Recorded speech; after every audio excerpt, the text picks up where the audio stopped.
À 80 km/h, l'on jette pour s'arrêter, il faut à peu près 70 mètres. D'accord? La deuxième bonne nouvelle, pour éviter un obstacle, en principe, ce que les gens font, logique, hein, on lâche l'accélérateur et on tourne. Et la deuxième mauvaise nouvelle, c'est qu'il n'y a pas non plus de direction. Ça veut dire que si tu es à fond, tu lâches les gaz et tu tournes, c'est tout droit.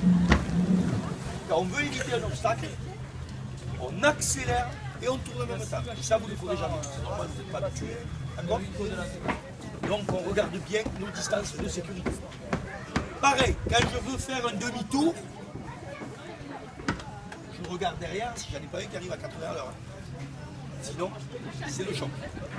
À toute heure des mers, un accident se résume toujours par un mort ou un blessé grave. Là, on ne se pète pas un genou ni un poignet, ça n'existe pas. D'accord? C'est très important. Donc, on est prudent et on regarde bien devant, sur les côtés et derrière. D'accord? Ah, mais chaud, putain.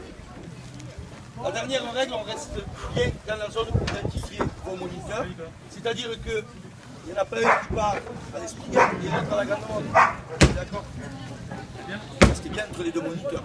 Pourquoi? Parce que en cas d'accident, si jamais il vous arrive quoi que ce soit, il faut que les moniteurs interviennent extrêmement rapidement. Hein, on est dans l'eau, il ne faut pas l'oublier. On est dans l'eau, d'accord? On n'est pas sur terre. Hein, vous tombez, vous prenez un choc à la tête, vous tombez dans l'eau, la tête sous l'eau. Si le moniteur en une minute n'est pas dans l'eau, ça risque d'être beaucoup plus compliqué. Donc on fait très attention de rester à vue de nos moniteurs. Pour les gens qui sont deux, vous allez piloter, tout le monde pilote?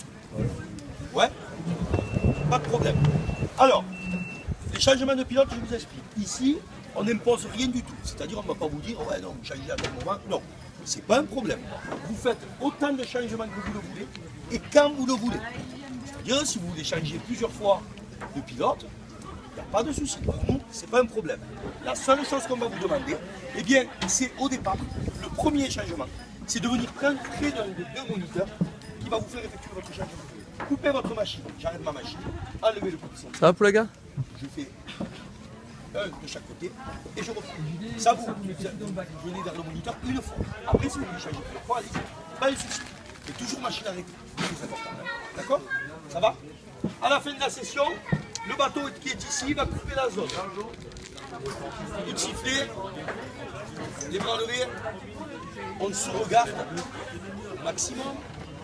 3 d'un côté, 3 de l'autre, on reste dans la même configuration et on rentre tranquillement dans le port. Arrivé à la première bouée, le bateau va vous faire signe. Ralentissez, alignez-vous et on va se remettre dans cette configuration-là pour arriver, comme vous l'avez vu, les gens qui se sont réceptionnés ici. Ça va? Pas de questions? Tranquille? C'est nickel, hein? Allez, on va regarder comment fonctionne un jet. Ok? Et on y va. Allez, approchez-vous. Vous marchez sur les parties carrées par contre. Ne marchez pas sur les parties lisses. Allez, approchez, approchez. Numéro 2.